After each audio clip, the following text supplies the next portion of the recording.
السلام علیکم ورحمۃ اللہ وبرکاتہ۔ دوستو، آج ایک بہت بڑی نیوز آپ کے سامنے لے کر حاضر ہو چکے ہیں۔ اس ویڈیو کو آپ مکمل واچ کیجئے۔ دوستو، سنبل پولیس حراست میں عرفان کی موت سے کشیدگی، اہل خانہ کا تشدد کا الزام، بھیڑ کا ہنگامہ، پولیس کا دعویٰ، دورہ پڑنے سے موت، ٹارچر کا الزام ہے بے بنیاد۔ سنبل 20 جنوری اتر پردیش کے ضلع سنبل کے نگاسا تھانے کی ریاستی پولیس چوکی میں پولیس کی حراست میں ایک شخص کی موت ہو گئی، جس کے بعد اس کے خاندان والوں نے پولیس پر تشدد کا الزام لگایا۔ عرفان نامی شخص کو پولیس نے پیسوں کے لیے دین کے معاملے میں پوچھ گچھ کے لیے حراست میں لیا تھا۔ اس کی موت کے بعد اس کے اہل خانہ نے پولیس پر الزام لگایا کہ پولیس نے اس پر تشدد کیا، جس کے نتیجے میں اس کی موت ہوئی۔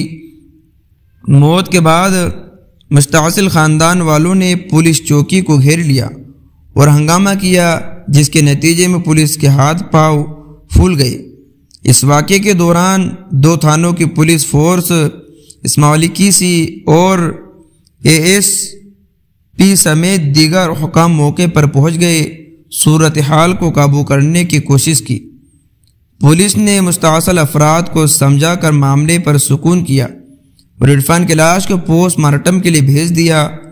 عرفان کی بیوی ریشما نے الزام لگایا کہ پولیس نے اس کو شوہر کو جبراً پکڑ کے لے آئے اور اس کے بیمار ہونے کے باوجود ریشمی کے مطابق اس کا شوہر مرید آباد میں ناک کی ہڈی کا آپریشن ہوا تھا اور اس کے بچوں کی تعداد 5 تھی، جنہیں اب یتیم کر دیا گیا۔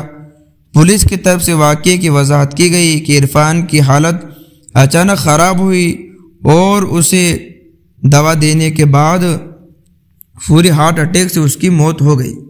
تو دوستو، کیا ہے پوری وضاحت یہ اس ویڈیو میں آپ کے سامنے پیش کی ہے۔ آپ ان کے لیے دعا کریں کہ اللہ تعالیٰ ان کے گھر والوں کو صبر جمیل عطا فرمائے اور ان کے جنت الفردوس میں اعلیٰ مقام عطا فرمائے۔